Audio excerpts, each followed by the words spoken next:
Hey, this is Chuck Lemire from Bob Corcoran and Associates. I'm here with my colleague, the founder, and my good friend, Bob Corcoran. Bob, how's it going today?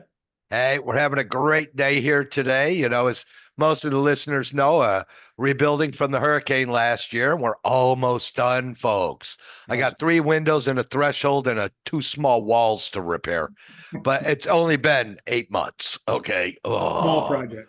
Small project. oh. So other than that, I'm feeling happy because at least we're one of the only people living in our community because we've been so progressive at getting stuff fixed. That's awesome. Yeah. Well, got to stay on top of things. And Amen. that's what these tips of the week are, is how do we continue to learn about all aspects of our business? And Bob, we're going to cover fast and reliable communication because, of course, in let's pick the medical field. If you're a surgeon, you're paid for using certain, instruments to perform your task. In our industry, all we have really is our word, and we communicate the product, the terms, the conditions, the negotiating process. So our whole business is about communication fundamentally. So we're Me, going to yeah. cover everything in this tip from, okay, lead sources where you've got to react immediately to what do you do with your daily, you know, challenge of the flow of emails and DMs and PMs and texts and voicemails, and how do we control all that? So, Oof. well, let's start with, systems like OpCity that if you don't respond immediately, you lose the lead versus having a lead come through our funnels, whether it be Zillow, Realtor.com, Boomtown, KV Core, whatever the case may be.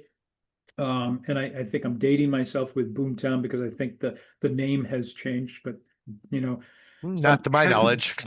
yeah, it's Happy Trails or something like that now.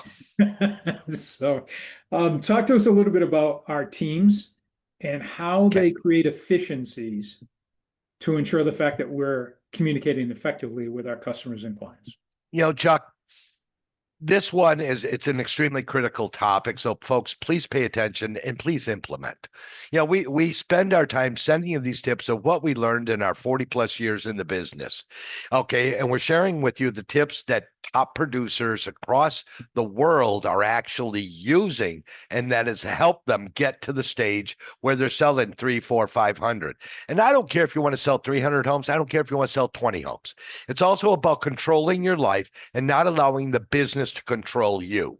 So we look at different types of communication we have. We have communication for a new lead. We have communication for a client that you're currently either looking to list their property or sell them a house. We have communication of a client that's under contract with you. And then we have general inquiry. So there's four different types really that happens a lot here in real estate. On the lead portion of it, it's all called speed to lead, folks. Studies have been done. The faster you respond to a lead, the more likely you are to be able to connect with that lead on the telephone.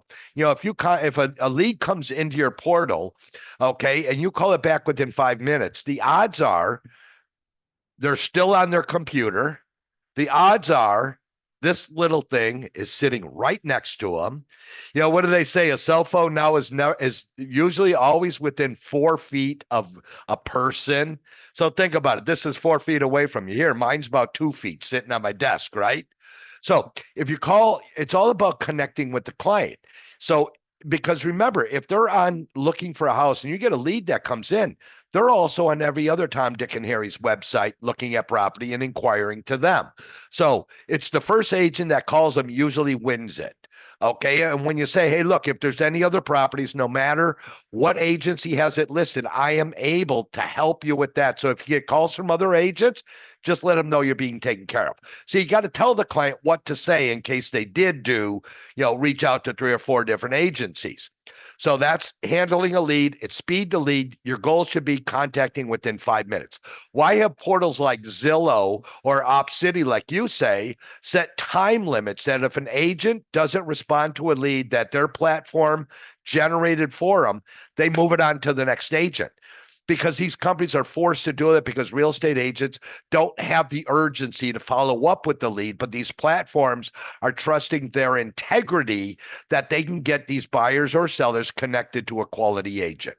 And it is about being able to communicate. Out to my own personal experience, when I went to sell a condo years ago, I called 3 different agents. Okay. And I called this one, Sharon Falco out of Illinois, and I got her assistant. Oh, Bob, she's on a listing appointment. The appointment will be done at 1 o'clock. She will call you then. So they gave me a timeline. I thought, okay, that's great. Where the other 2 I had left voicemails for. Well, about 10 minutes later, I get a call from Sharon. Hey, Bob, this is Sharon Falco. I know my office told you I was on a listing appointment. I'm on my way there now, but I wanted to quickly touch base with you before the appointment to let you know I'll give you a call in an hour.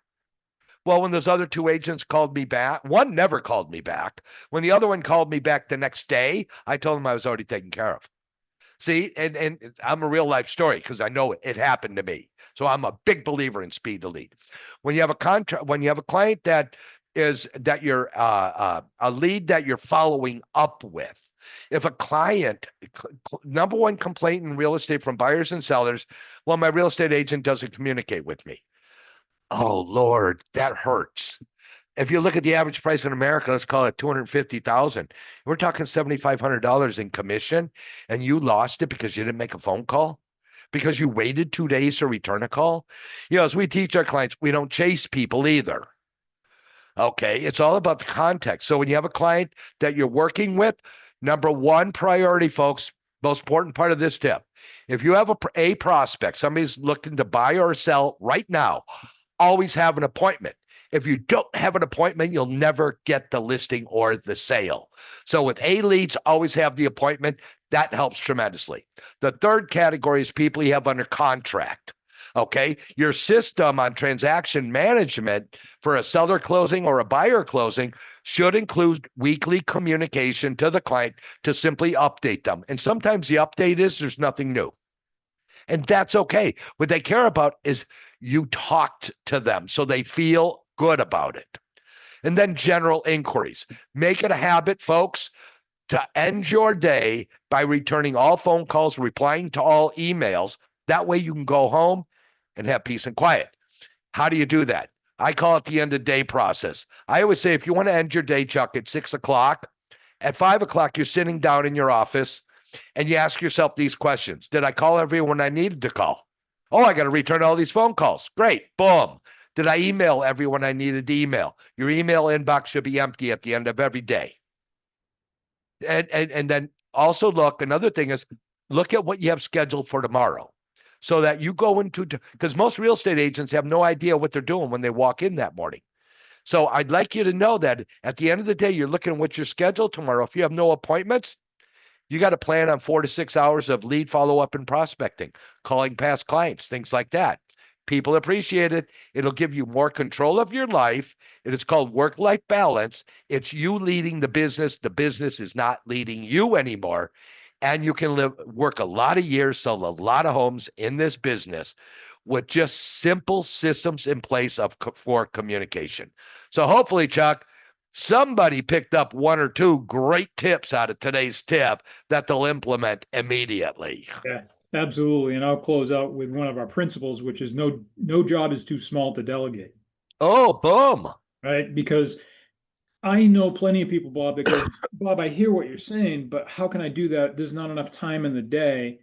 And they can't unload all their email. They can't answer all the calls because they can't have a conversation with all the people they're dealing with, which just a little tip from my side. I always like Slidial because it's an app where you can send a voice message and Slidial will dial them and it dumps into their voicemail. So you can communicate a quick message without getting into a 7-minute conversation.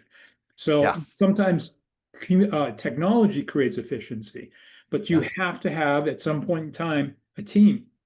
But Chuck, also it's the scripts that people use. So if I know I got to call Chuck, and I know Chuck's a talker, right? And I know I got about 20 minutes before I'm going into an appointment or my next task. Hey, Chuck, it's Bob at ABC Real Estate. I wanted to give you a quick call before I went into my next appointment. Correct. So you're saying at hello, it's a quick call. So absolutely that controls Chuck talkitis. Correct. looking back at my history, as CEO of Remax Europe, I had 37 countries. I had 1,500 franchise owners Whoa. and 14,000 agents. So Yo, you can only begin to imagine what my inbox looked like, or my voicemail, or the calls. How did I do it? I had a great team. there you go. So one of the things to consider, if you're listening to this and you're feeling like Bob's words in the tips are good, but you're still overwhelmed, it might be that you need the efficiencies of the team development. And certainly you can go to bobcorcoran.com. Bob and I are happy to spend 30 minutes with you to see if now's the right time for that for you, and give you a free evaluation. And of course, if that leads to us helping you with that process long term, we're always interested in just one more client. So, Bob, thanks for the tip of the week. And any closing thoughts? Folks, I see too many people get burned out in this business. And it's simply, folks, I don't want to oversimplify it, but it's lack of systems. Give us a call. We're happy to say, here are the most poignant systems you can put in place to be in control of your life and have work-life balance. That's my ending thought. Awesome. Thanks, Bob. You have a great Thanks, day Chuck. today. You do the same.